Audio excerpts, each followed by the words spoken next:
Om Swastiastu, pemirsa Bali TV, jumpa lagi dengan saya Heni Shanti di acara Bali Now. Dan Bali Now kali ini kita berada di butik Wastra Bali bersama owner sekaligus desainer Mbak Anggasari. Kita langsung sapa. Om Swastiastu, Mbak Anggasari. Swastiastu. Punapi Gatre. Becik, Kita udah jumpa kedua kali loh ini Bali Now. Iya. Dulu ke studio ya. Iya. Nah kali ini aku yang datang ke sini ke Wastra Bali, seneng banget. Lama kita nggak jumpa ya. Iya. Nah kesibukannya apa sih Mbak Angga di tengah pandemi ini? Kesibukan saya justru di tengah pandemi ini kita lebih sibuk ya dari sebelumnya. Justru lebih sibuk. Justru lebih sibuk gitu karena di sini juga kebetulan kita banyak memproduksi alat pelindung diri ya. Gitu. Permintaannya cukup tinggi, Mbak. Iya. Justru lebih banyak permintaan di saat pandemi karena alat pelindung diri itu ya, APD ya. Iya. Jadi kesibukannya selain itu deh, selain di butik nih apa aja sih? Kesibukan saya di luar butik ini kebetulan saya juga termasuk salah satu relawan atau gugus tugas ya, gugus tugas di penanganan COVID Kabupaten Badung. Jadi di sana kegiatan saya adalah mendata kasus-kasus positif yang ada di Kabupaten Badung, Mbak. Kasus-kasus positif COVID ya? Oke. Jadi data-data itu kami kumpulkan. Kebetulan saya bertugasnya di Pusdalop, Pusat Pengendalian dan Operasional. Ya. Jadi lebih sibuk justru di saat pandemi ini ya? Iya, lebih sibuk. Cuman di situ banyak pengalaman sih yang saya dapatkan sehingga pada akhirnya saya bisa berpikir untuk membuat satu APD. Oke. Itu awalnya dari permintaan atau memang idenya Mbak Anggasari sendiri saat itu membuat APD? Pada saat pertama kali pemerintah sudah menginformasikan kepada kita bagaimana pandemi COVID itu, jadi kebutuhan APD itu kan langsung semakin meningkat. Ya, saat itu sempat melonjak karena kekurangan kan? Iya, sempat kekurangan. Jadi untuk pemenuhan kebutuhan terutama dari rumah sakit itu kita banyak permintaan dari rumah sakit swasta awalnya. Nah, kemudian dari sanalah saya belajar gimana cara membuat APD. Jadi spesifikasi dari bahan-bahan yang saya gunakan itu saya koordinasi terus sama dokter. Oh, kerjasama juga dengan dokter. Iya. Jadi permintaannya kebanyakan dari rumah sakit. Rumah sakit. Oke, berarti sebetulnya nggak ada pengaruh sih ya kesibukannya. Justru lebih sibuk di saat pandemi gini ya. Iya, justru nah, lebih sibuk. pengaruhnya di bisnis gimana nih? Nah, pengaruhnya di bisnis itu juga sebetulnya sangat signifikan. Kalau dibilang justru pada saat pandemi ini kemarin karena saya mempelajari itu, Mbak, saya bisa memproduksi 5.000 APD ya. Kebetulan itu juga ada permintaan. Permintaannya itu justru dari luar Bali yang banyak. Jadi saya kemarin mengirim ke Jawa. Itu saya mengirim 5.000, kloter pertama kita udah kirim 2.500. Nah, kloter kedua nanti kita bertahap. Jadi satu set APD dari baju hazmat, kemudian dari face shield, terus nurse cap, cover shoes, itu kita produksi semua di sini. Nah, jadi sejak kita bulan kirim ke Jawa. Jadi sejak bulan apa tuh mulai melonjak? Kira-kira pesanan? itu melonjaknya itu di pertengahan di bulan April, awal April, karena kita pada situasi siaga darurat COVID itu mulai 16 Maret. 16 Maret pemerintah sudah mengumumkan bahwa kita dalam kondisi siaga COVID sampai dengan tanggal 30 Maret, kemudian per tanggal 31 Maret itu kita sudah tanggap darurat ya. Nah, kalau saya melihat perkembangannya mulai tanggal 31 Maret itu ketika pemerintah sudah bilang itu adalah kondisi yang tanggap darurat, itu semakin melonjak ya. Dan permintaan semakin meningkat, bahkan pemerintah pun agak kesulitan di sana. Ngerasain nggak merosotnya bisnis khususnya fashion di saat pandemi ini? Wah, itu sangat berasa banget. Itu di bulan apa kira-kira? Itu April, Mbak. Kalau Maret mungkin masih sepertinya masih belum gawat-gawat banget. Iya, belum. Khususnya di Bali. Iya. Jadi memang banyak pesanan itu yang pending semua. Padahal waktu itu kan banyak kegiatan dari Dekranasda, kemudian dari UMKM itu banyak kegiatan. Nah, tapi setelah adanya pandemi ini kegiatan itu kan semua dihentikan. Iya. Nah, setelah dihentikan itu semua pending. Jadi orderan-orderan itu dipending semua. Saya berpikir untuk mengisi kekosongan pada saat pending itulah saya kemudian ada ide ketika kita melihat permintaan itu semakin tinggi dan kondisi kita lagi pandemi, itulah saya kemudian jengah, Mbak. Untuk bayar gaji karyawan gitu kan, untuk bertahan hidup apa yang harus kita lakukan. Tapi ada yang dirumahkan nggak? Oh, tidak. Nggak ya? Astungkara sampai saat ini saya tidak ada. Iya. Iya. Berarti merasa dampak dari adanya pandemi ini, omset menurun atau justru melonjak? Omsetnya loh ini, bukan pesanannya, omsetnya.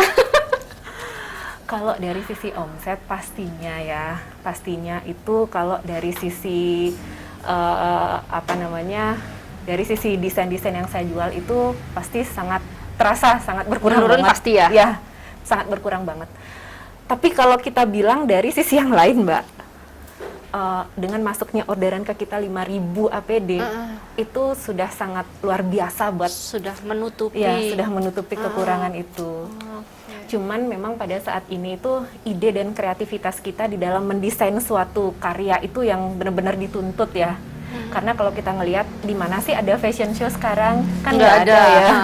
Karena keterbatasan itu, jadi apa ya kira-kira yang bisa kita buat pada saat ini yang mungkin berguna pada saat pandemi ini, dan kita nggak akan pernah tahu pandemi ini kapan akan Iya, berakhirnya. 6 bulan ke depan juga belum tentu kan? Iya. Jadi Jadi seperti itu. Jadi harus benar-benar kreatif banget saat ini, Mbak. yang jelas tetap survive ya, Iya, di saat survive. pandemi kayak ini.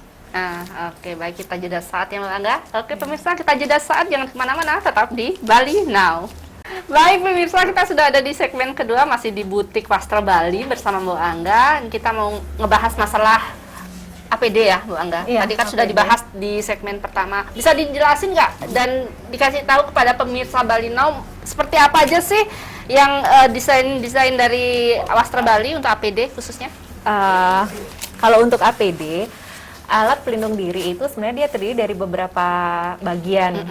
Dari kelengkapannya tuh banyak, Mbak. Jadi pertama itu mungkin baju hazmat ya, seperti yang ada di belakang ini, baju hazmat. Kemudian ada masker, terus yang ada seperti saya pakai bersama Bu Angga ini kan Wastra iya, Bali punya ya. ada maskernya, kemudian ada face shield-nya, kemudian kita juga ada nurse cup. Ini nurse cup yang kita buat. Nurse cup ini bahannya dari parasut, kemudian ada cover shoes untuk pembungkus sepatu. Sepatu ya. Jadi yang kita sebetulnya kalau kita berbicara lebih lengkap lagi terhadap APD itu kan dia harus pakai kacamata Google, kemudian Iya. dia harus pakai handscoon seperti itu. Cuman dari Wastra Bali sendiri yang kemarin kita produksi itu adalah baju hazmatnya seperti yang di belakang ini, kemudian face shield-nya, face shield, masker, terus nurse cup sama cover shoes. Iya. Itu yang kita produksi, yang satu paket yang 5.000 pesanan itu yang kita kemarin kerjakan di sini gitu, Mbak. Biasanya kan Bu Angga ngerjakan apa dari kain endek ya. Iya, dari Indah. Nah, ada kesulitan nggak saat harus menggunakan kain yang bahan yang dari bahan apa nih Bu Angga? parasut ya. Parasut. Ada kesulitan nggak mencari bahan ini? Nah, sebetulnya APD yang kami buat kemarin itu selain dari bahan parasut itu ada namanya spunbond, Mbak. Bedanya? Bedanya kalau parasut dia kan licin. Kalau spunbond itu spunbond yang kita gunakan ada gramasinya, dan yang kemarin direkomendasikan itu adalah yang spunbond 75 gramasi. Nah, itu ada lapisan plastiknya juga, tapi dia lebih tidak terlalu licin gitu. Ya, nah, kesulitannya kalau ini memang dia licin ya.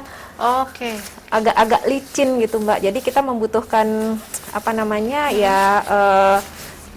lebih konsentrasinya juga sih. Cuman tingkat kesulitannya lebih tinggi. kalau tingkat kesulitannya sih sebetulnya lebih tinggi desain-desain endek yang kita buat sih, Mbak. Ini karena model-modelnya simple, Simple. cuman beda di bahan aja mungkin ya, lebih licin. Lebih licin. Atau mungkin jarum-jarumnya beda, Mbak Angga, harus diganti semua? Oh, enggak sih. Enggak ada bedanya? Enggak ada bedanya. Itu sama, kita semua pakai yang sama. Cuman kan di sini paling kita ya tetap kita dengan menggunakan protokol kesehatan ya. Karyawan yang bekerja di sini pun juga harus selalu memakai hand sanitizer, Iya, betul. kemudian pakai masker gitu kan. Jadi yang keluar masuk ke sini. Kemudian untuk bahan-bahan ini juga sebetulnya kita selalu sampaikan kepada customer sebelum dipakai itu ini dulu biasanya kalau dari rumah sakit mereka tuh pasti sterilisasi dulu, Mbak. Iya. Jadi rumah sakit yang memesan kepada kami itu sebelum mereka gunakan itu mereka sterilisasi dulu barang-barang yang kita berikan. Seperti itu. Ini kan merupakan sebuah peluang ya bagi bisnis para desainer Bali khususnya. Memang sih masalahnya kan dunia. Jadi pada umumnya menjadi peluang bisnis untuk para desainer. Kalau Bu Angga melihat dari segi itu bagaimana? Sebetulnya sangat luar biasa, sangat luar biasa sih ini sebenarnya menjadi peluang buat kita untuk berkreativitas ya. Semakin kita bisa membantu, khususnya di sini kan para para petugas yang bekerja di garda terdepan ya. Iya. Dan di samping saya juga memproduksi ini untuk saya jual, saya juga sebetulnya menyumbangkan sebagian kepada rumah sakit dan puskesmas-puskesmas. Itu tersebar ya Mbak, sampai ke Nusa Penida juga saya ada menyumbang kemarin, menyumbang APD. Iya. Sempat menyumbang, jadi jiwa sosial tetap jalan ya. Oh ya, itu harus Wajib ya. Wajib. Dan sudah berapa banyak APD nih yang diproduksi Wastro Bali?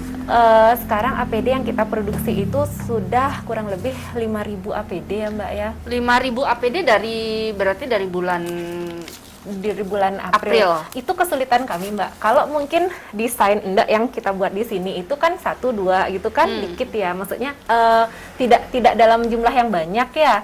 Jadi kami memproduksinya itu lebih bisa santai gitu. Ini kita tuh jujur kita lembur loh Mbak, keseringan. Oh ya? Kan sekarang aturan pemerintah jam 9 kita sudah nggak boleh ya. Jadi kita sampai jam setengah 9, pernah saya sampai jam 9 itu Satpol PP udah lewat di depan. Oke. Jadi kita motong itu lembur, numpuk. Iya, karena permintaan itu. Permintaan. Jadi nggak bisa kita ya perbedaan dalam memproduksi itu seperti itu. Jadi jujur di sini dengan tenaga yang kami miliki, kami minta bantuan juga dari luar.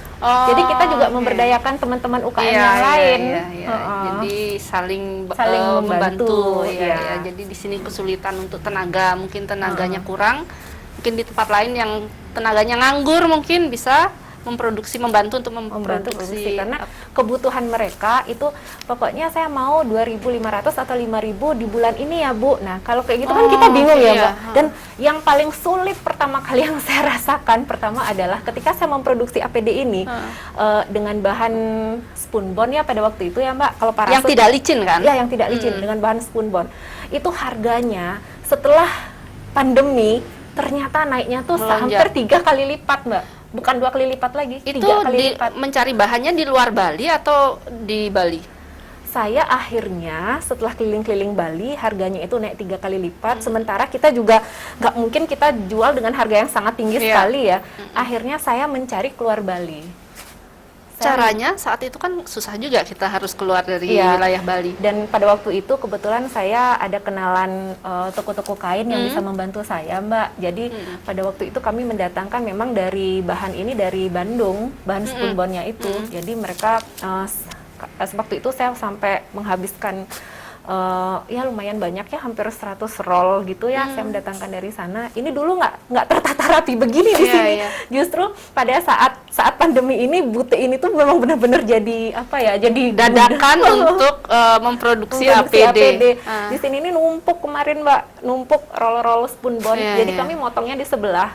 Mungkin kalau sekarang Mbak Heni kesini kan udah sedikit rapi ya. Betul. Nah kemarin di saat permintaan kami tuh cukup banyak, wah ini jadi udah gudang semua. Dan kita ya jadi secara tidak langsung kita jadi garment APD gitu kemarin.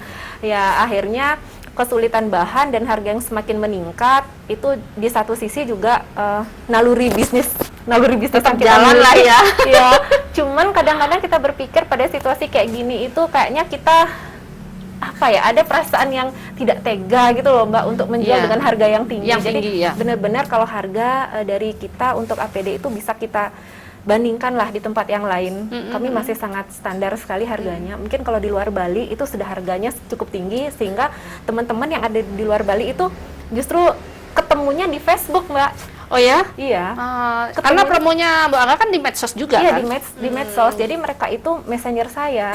Itu ada satu perusahaan besar di luar Bali yang membutuhkan APD. Pada waktu itu mereka itu ternyata APD yang saya produksi ini itu ternyata disumbangkan juga. Gitu. Jadi setelah berjalan ya kami pikir ya sekalian kami ikut nyumbang lah di sana Mbak dengan harga yang masih sangat terjangkau buat mereka. Jadi yang memesan dari medsos juga karena melihat mungkin promo-promo Bu Angga di medsos ya. Selain dari rumah sakit juga kan? Selain di rumah sakit juga yang ada di sini. Oke, wah keren. Oke deh, kita lanjut di segmen ketiga nanti kita ngobrolin tentang apa. Jangan kemana-mana, tetap di Bali Now. Oke, Mbak Angga, kita lanjut ya. Langsung aku mau nanyain tentang inovasi apa sih yang Bu Angga akan luncurkan untuk Wastra Bali ini di saat pandemi. Masalah inovasi itu sebenarnya tantangan banget bagi seorang fashion designer, terus bagi juga para pelaku UMKM seperti kita ini. Jadi dengan kita melihat sebenarnya ke depan ini apa sih yang harus kita lakukan gitu loh Mbak, untuk kita tetap bertahan hidup. Nah kalau APD itu kan digunakan oleh tenaga medis ya. Betul. Kemudian yang kita pikirkan itu adalah bagaimana kita sebagai masyarakat yang mungkin kita harus ke pasar kan, tetap harus kelangsungan hidup kita ya, ke pasar belanja, kemudian kita mau kemana atau kita mungkin ke tempat kerja dan lain sebagainya. Nah di situ setelah kita mulai belajar, kemudian ya searching di Google juga, akhirnya di sini kami dari Wastra Bali itu membuat semacam jaket pelindung diri lah, jaket pelindung diri yang terbuat dari parasut. Nah seperti yang ada di belakang Mbak Heni. Ini jaket. Ya itu kita bikin seperti coat ya modelnya untuk perempuan, terus kemudian jaket-jaket biasa untuk laki-laki. Oh ada juga yang untuk laki-laki. Ada untuk laki-laki juga, dan di sini juga kita menampilkan dari sisi desainnya juga. Jadi dia tetap dengan ciri khasnya ya. Bali pakai lurik ya. Iya. Nanti juga kami akan mendesain lagi Mbak, mungkin ada kotak-kotaknya lagi, kemudian ada endek-endeknya juga gitu. Jadi dia masih ada kesan tetap Wastra Bali gitu loh ya, tidak meninggalkan ciri khas ya. Iya. Nah ini kan bisa kita gunakan lebih fashionable lah kelihatannya gitu kan. Kita bisa pakai keluar pada saat kita jalan-jalan, kemudian sampai di rumah kita bisa steril lagi, bisa dicuci gitu kan. Oh bisa dicuci yang begini? Bisa, itu bisa dicuci. Bisa dicuci, kita rendam di di deterjen ya. Nah, kemudian diangin-angin gitu aja. Iya, diangin-anginkan. Ya, seperti itu bisa kita pakai. Kemudian kita matchingin dong dengan masker gitu kan.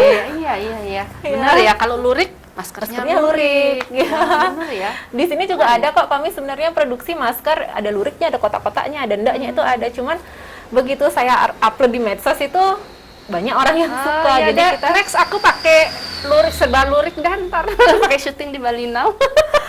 Soalnya Mbak Heni sangat jarang sekali ya semenjak kita pandemi. Iya, kita kan jarang jumpa. Kita cuman lewat telepon, aku pun takut keluar. Hanya syuting, hanya kalau keperluan yang mendesak baru sempat juga syuting di rumah karena stay at home kan. Jadi work from home. Nah, ini sebetulnya jaket-jaket yang kita buat seperti ini tuh adalah untuk memenuhi kebutuhan hidup. Jadi kan pemerintah mau menerapkan new normal. New normal. Jadi apa ya kira-kira kita bisa kerjakan di saat new normal ini ya, gitu kan? Karena kalau kita berbicara pandemi yang nggak kita tahu kapan berakhirnya, jadi pemerintah menerapkan itu. Jadi kita mikir gitu, oh yaudah kita bikin jaket deh gitu.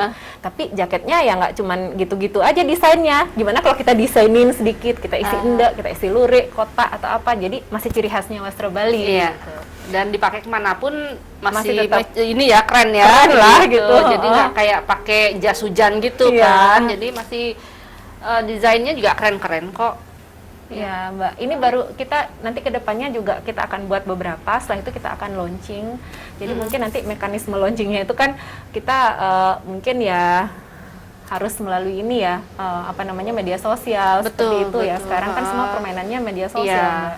Tidak mesti harus di suatu tempat yang dihadiri dengan banyak orang, tapi lewat medsos juga sudah untuk saat ini loh ya. Iya. Nanti Mbak ini juga bisa pakai kan dari rumah menuju Bali TV. Oh iya betul ya. Bisa dipakai juga ya, khusus desain dari Wastra Bali, dan bisa untuk syuting juga kan? Bisa. Nah, kabarnya nih Mbak Ana punya rencana juga untuk mendirikan, ada keinginan gitu untuk mendirikan sekolah kursus atau tempat kursus untuk fashion design. Ya, jadi kedepannya mungkin kalau kita terus belajar gitu ya Mbak ya, jadi ada terinspirasi sih, kebetulan juga saya dapat support juga dari teman gitu kan, dari mentor saya juga sebetulnya gitu, dari tempat saya belajar juga. Nah di sini kita berpikir kedepannya kita bagaimana memberikan edukasi ya kepada masyarakat, nggak cuman siapapun suatu saat nanti yang ingin belajar mengenai yang ingin tahu tentang dunia fashion design itu siapapun bisa belajar gitu. Oh, gitu. Sebenarnya siapapun yang ingin bergerak sebagai seorang desainer, siapapun bisa gitu loh. Jadi mereka tuh nggak harus punya hobi gitu loh, Mbak. Orang yang awam dengan coret-coret, desain, orang yang tidak bisa jarit juga, Iya. jika ada keinginan. Jika ada keinginan. Jadi kadang kan masyarakat itu kebanyakan berpikir, saya itu kayaknya nggak ada bakat gitu ya. Terus paling tidak, tapi dia ada kemauan gitu. Iya, iya. Nah itu bisa, Mbak. Jadi Berarti udah ada wadahnya nanti ya, ada Iya. tempatnya kursus. iya, Itu rencananya seperti itu. Rencana ada bayangan di bulan apa? Karena situasi seperti ini, jadi pengurusan izin itu harus saya. Sudah ada izin? Saya masih proses. Oh, Mbak. masih proses izin. pengurusan izin. Terus di sini rencananya di samping mereka mendesain, kemudian kita akan bantu mereka untuk belajar untuk menjahitnya, kemudian lengkap. mewujudkannya menjadi sebuah Dari nol? karya. Iya, Dari nol, dari sketch desain Sketch. itu ya? Iya, Sketch. sketch. Oke, berarti seperti sekolah desainer dong? Hampir seperti itu? Ya banget? mungkin kedepannya seperti itu, Mbak. Oh, berarti ini yang lebih apa ya? Lebih simpel mungkin? Yang lebih simpel. Yang kemarin itu kita sempat, Mbak. Jadi sebelum pandemi ini saya sempat datang ke beberapa panti asuhan ya. Panti asuhan anak-anak itu di seputaran daerah Denpasar. sini, Denpasar. Di sana saya itu memberikan pelatihan secara gratis kepada mereka. Jadi mereka bisa membuat desain apa saja yang mereka sukai gitu. Di situ hati saya tuh tergugah gitu loh. Ternyata anak-anak ini itu juga dia punya ide dan kreativitas masing-masing.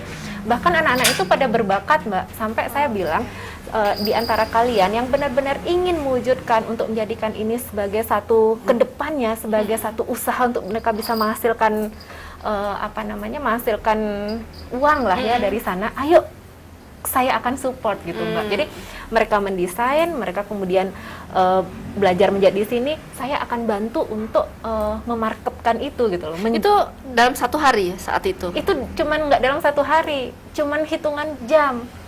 Mereka bisa, Mbak. Jadi biasa ya? dasarnya itu kita kan karena nanti kalau udah di next pertemuan lagi kami akan jelaskan ya bagaimana kita belajar desain itu, belajar dari bentuk tubuh manusia, dari kroki, kemudian misalnya saya awalnya jujur saya nggak bisa menggambar, Mbak. Jadi untuk bentuk tubuh manusia itu saya nggak bisa. Jadi saya dari mentor saya dibantu sama Sasa Artis ya. Mungkin teman-teman yang sudah biasa melihat di medsos saya itu saya dibantu oleh Mbak Sasya, itu mentor saya, Sasya Artis. Di situ saya diajarkan untuk bagaimana setiap hari itu saya disuruh gambar kruki-kruki itu bentuk-bentuk tubuh manusia sampai tangan ini nih harus biar lemes gitu loh. Setelah itu baru kita isikan baju-baju desain-desain yang kita.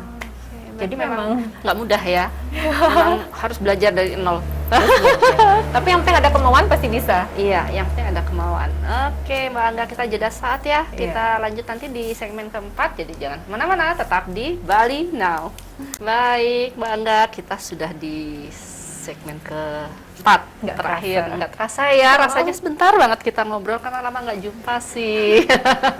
Jumpanya cuma lewat medsos, WA.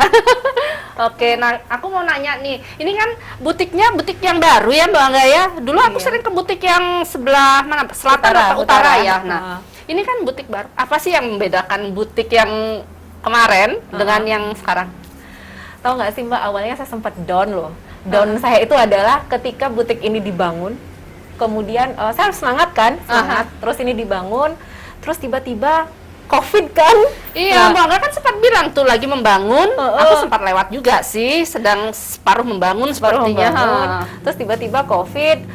Wah, habis itu gimana ini gitu kan, Mbak? Ya pastinya itu pendapatan pasti saat itu langsung langsung berasa. Kemudian pengunjung mulai berkurang itu, Mbak. Ya, tapi ya dengan segala daya upaya ya, dengan usaha, doa, akhirnya pada saat-saat COVID itu kita pindah-pindahan ke sini, Mbak. Jadi benar-benar pada saat COVID pakai masker rame-rame itu kita pindah-pindahan, kita tetap bekerja pada waktu itu. Nah, ya sungkara di tempat ini saya lebih merasa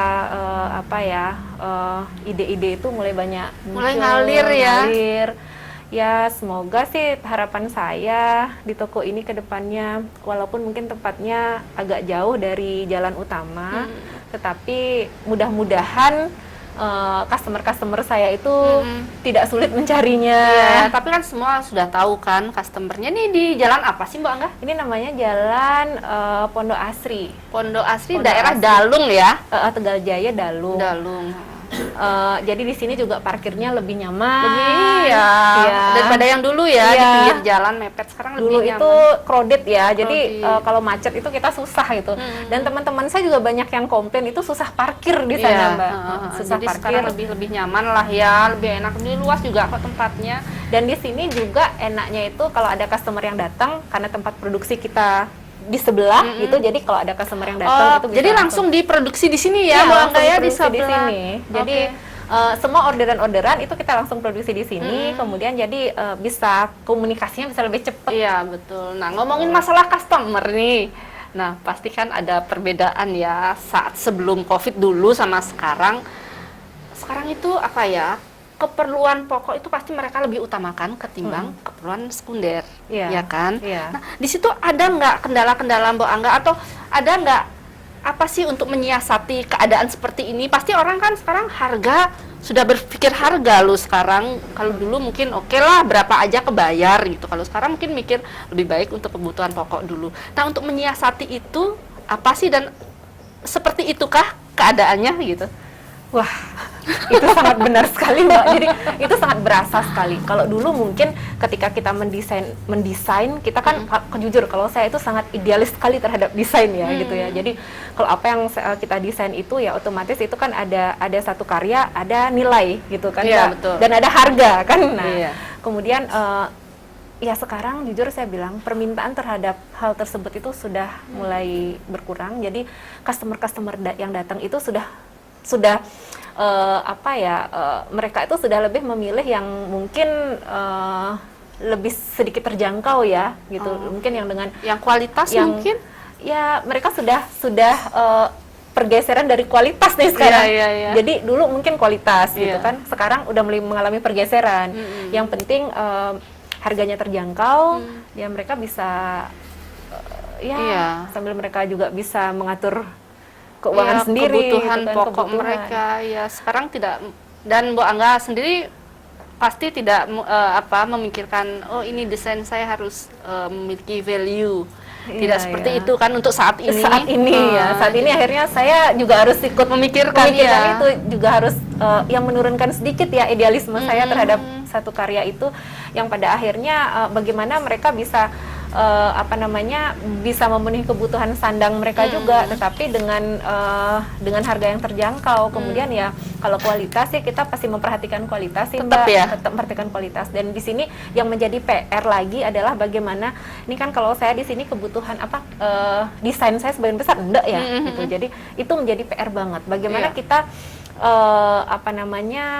enggak itu tetap kita gunakan gitu. Tapi mungkin tidak terlalu menjadi bahan utamanya gitu kan, bisa kita mix dengan kain-kain yang lain yang harganya mungkin lebih terjangkau, atau mungkin enggak polos yang mungkin harganya lebih terjangkau dibandingkan enggak yang motif gitu, Iya, Mbak. tapi kualitas kain tetap terjaga ya Iya. untuk Wastra Bali. Iya.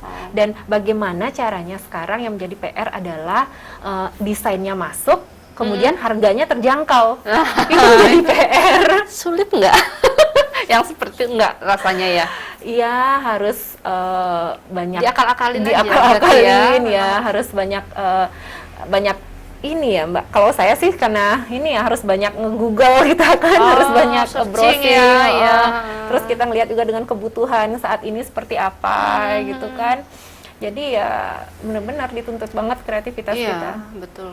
Tapi itu menumbuhkan adrenalin loh, Mbak. Iya, iya betul. Kita menjadi lebih terpacu, Iya, ya lebih kan? terpacu. Jadi kita lebih kreatif jadinya. Biasanya ketemu bantal langsung tidur. Sekarang enggak kan? Justru dulu saat saya harus produksi APD, Mbak, Iya. seharian saya nggak bisa tidur. Otak saya tuh terus berpikir. Jalan terus. Jalan. Jadi gimana ketika APD ini diproduksi itu tidak menimbulkan komplain dan itu benar-benar sesuai dengan spesifikasi. Ya, inilah Bali, Indonesia memerlukan wanita-wanita seperti ini yang luar biasa, tangguh. Jadi kita tetap kreatif di tengah Kreatif. wabah yang seperti ini kan memang sebetulnya nggak mudah gitu loh. Kita harus survive di saat seperti ini nggak mudah gitu loh. Jadi ya pengusaha harus begitu. Ya, sama sekali nggak mudah, Mbak. Dan saya bersyukur Astungkara sampai dengan saat ini karyawan-karyawan saya tetap bekerja. Tetap jadi bekerja. ya masih ada lapangan pekerjaan lah ya di Iya. sini ya. Maksudnya saya tuh dengan memproduksi seperti ini mereka masih bekerja lah, Mbak. Astungkara. Iya. Ya, kita juga ikut membantu sih ya. Iya. Kan luar biasa di saat seperti ini masih bisa jiwa sosial masih jalan. Toko tidak tutup, itu kan sudah sangat luar biasa banget. Orderan masih jalan, nah itu kan sebuah anugerah yang luar biasa di saat wabah. Nanti PR saya menciptakan desain buat Mbak Heni deh. Oh wajib dong, nanti saya pakai di Bali Now. Supaya matching dari atas Matching sama ya. bawah. Kalau inya lurik, baju lurik ya. Oke deh nanti pokoknya Mbak Angga janji buatkan desain untuk Bali Now. Nah sekarang nih, harapan Bu Angga apa sih untuk Bu Angga sendiri, untuk butiknya ini, untuk teman-teman desainer mungkin, apa sih harapan kedepannya di saat menghadapi COVID seperti ini? Harapan buat saya secara pribadi adalah mungkin di sini saya harus terus bersabar yang pertama, kemudian yang kedua itu kita harus terus berusaha. Berusaha dengan kita terus belajar, mengisi diri, melihat peluang-peluang bisnis. Saya rasa juga teman-teman UMKM yang lain pasti akan berpikir seperti itu ya. Dan saya lihat juga pemerintah juga cukup memberikan kesempatan kepada teman-teman UMKM untuk membuat masker ya, masker yang mungkin akan disalurkan ke masyarakat seperti itu. Jadi harapan saya juga buat teman-teman tetap survive apapun yang terjadi. Ini masalah bukan masalah kita saja, tapi ini adalah masalah di seluruh dunia. Kita tetap ikhlas bekerja dan pasti semua ada solusinya. Oke, keren banget. Nah, semoga semua cepat berlalu ya, kita bisa kembali lagi berkarya dengan normal kembali. Dan Suksema sudah mau menerima kami di sini untuk membahas masalah wabah yang entah kapan usainya. Ya semoga kita semua selalu diberi kesehatan, selalu kreatif dan tetap semangat. Oke, Suksema Mbak Angga Sari. Ya, Suksema Mbak Heni. Suksema dan semoga sukses ke depannya. Terima kasih buat Bali Now sudah berkenan datang ke Wasra Bali. Ya, semoga silaturahmi ini tetap terjalin ya, Mbak. Astungkara harus wajib. Baik pemirsa, sukses itu tidak terjadi hanya dalam semalam, melainkan itu adalah sebuah proses. Saya Inisyanti, jumpa minggu depan. Salam Bali Now. Santi, Santi, Santi.